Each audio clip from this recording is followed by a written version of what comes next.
Hey guys, it's Derek from Pacific Coast Auto here in Japan, and we're looking at a recent auction purchase of a 2002 Volkswagen Lupo.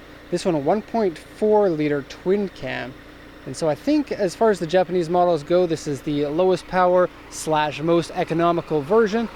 The 1.4 liter 4-cylinder engine seems to run fine. It is a little bit noisy, and I did mention in the other video that comes with this report that this engine might be a direct injected engine. It kind of has the sound of one, but I don't really know. It does rev freely and fine. Vehicle drives really well. I took it just up the street and back, and so really no problems there. Now the vehicle only has 29,585 kilometers, and so it's very close to a brand new car compared to the mileage. Compared to the year. And so a 2002 with this much mileage, that is like 2,000 kilometers per year, so almost nothing. Vehicle condition seems to be good. A couple things here and there as vehicles often have once they reach 15 years old. So 2002 Volkswagen Lupo, auction grade 4, interior C and exterior B. 29,585 kilometers, authentic mileage on that, and it's an automatic gasoline. Now we have exported a diesel and we have exported a GTI before. The GTI is super fun to drive. This one probably still pretty fun. It is a small car, very economical. Small cars can be really fun to drive. So original silver paint on it, comes with alloy wheels. It's an original Japanese car, right-hand drive. And that's part of the reason why this one was so inexpensive, because in Japan, if you have a German car that is right-hand drive, like this one is, the price of it is going to be a lot less than a used left-hand drive. And that's because in Germany, the vehicles come left-hand drive, and there's a little bit of a nerdiness that gets involved in driving a left-hand drive car here in Japan. So in Japan, you could buy brand new cars left-hand drive or right-hand drive, depending on the type of car. Mostly Euro cars and American cars could be had like that.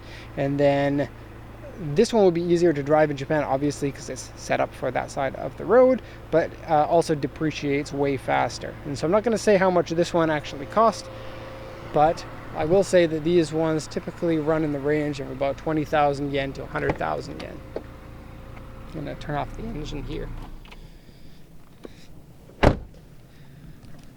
Okay, so let's go over the rest of the auction sheet here. So the hood has marks from it being taken off.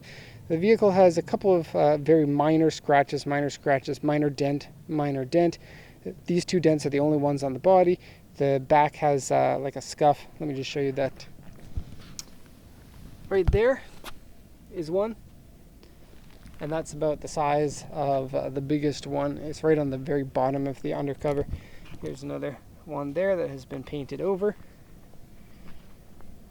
and then two dents on this. See if you can see them, because they are rather small. Okay, if you didn't see them already, then you probably missed them. So the body, I would give it a 9.5 out of 10. That because everywhere else seems to be pretty much perfect. Looks very good. I think the Lupo is a cool looking vehicle, and this one compared to the last one that we got has the circle, so the 4 circles on the front. I think it's a good look. And this is going to be a cool car in Canada, because we never got the Lupo there. We didn't get the Lupo, and we didn't get the Polo, and a number of other cool Euro or JDM spec versions of these cars. Okay, so steering wheel wear, interior has scratches, headliner has a stain, various scratches and dents, and it comes with tires inside the car. They were winter tires. I think they were tires that came with the car brand new, because the tires are stamped 2002, and they look like they've only been used for 1 season. Okay, so let's do a once around here. The tires that are on the car look like they were also there from brand new. They still have 4 millimeters of tread on them, which for a tire at 29,000 kilometers seems like that was the tires that were on it in 2002. And then they're on a set of 14-inch aftermarket wheels. I think 14s are a little bit small, even for such a small car. You'll be able to see better after we get around the tree here. So see there, I think they're not bad looking wheels, but they're not the type of wheels where people say, wow, look at that Lupo in town with the cool wheels. It's not quite that level. I think 17s would be a good size for this car, maybe even 16s or 15 with a stretch tire and wider stance, lowered suspension would be a really good look for the Lupo. Okay, so we have some faded headlights that can be sanded back into non-faded condition. Kind of a cheeky look to it. I like it.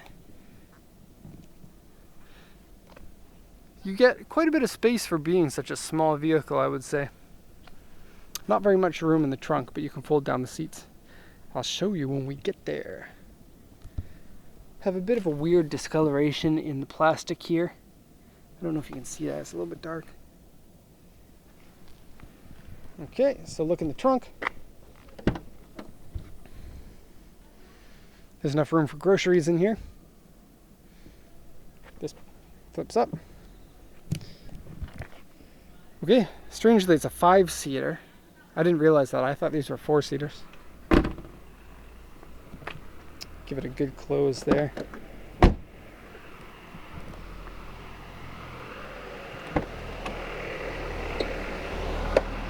Okay, something I love about this car is how big those door openings are. You don't really get to see it very well from this side because we're opening as far as we can against the pole, but they open really wide and they're very big, and it's super easy to get in and out of this car, especially since it's a 2-door. Getting into the back is really simple. The seats have a really cool double flip style that makes it easier to get into the back.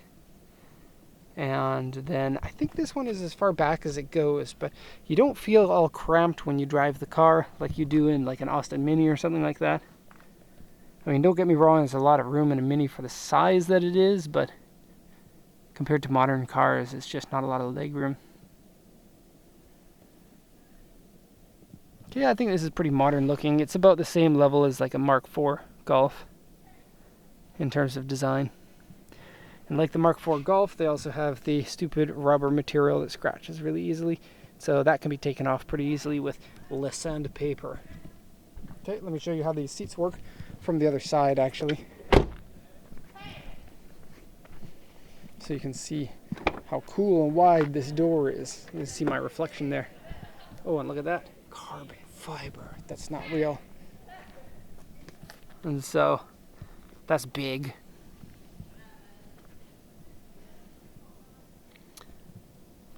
Okay, so to get into the back, pull up here, and then, ooh, you can almost jump in there. No problem at all getting into the back. Now, once you're in the back, it might be a little bit tight, but it's for people you don't like anyway. And so there's lots of like curvature in here to put your legs. Even though it touches, it feels comfortable.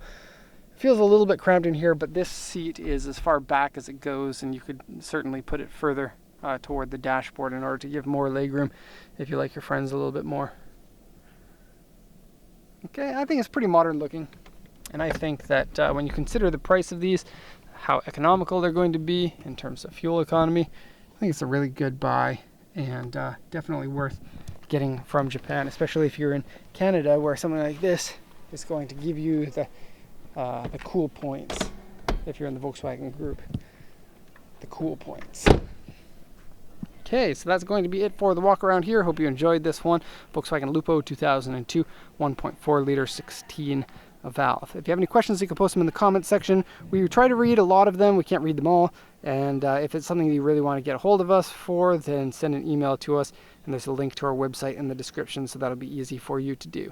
So thanks a lot for watching, everybody, and have a nice day.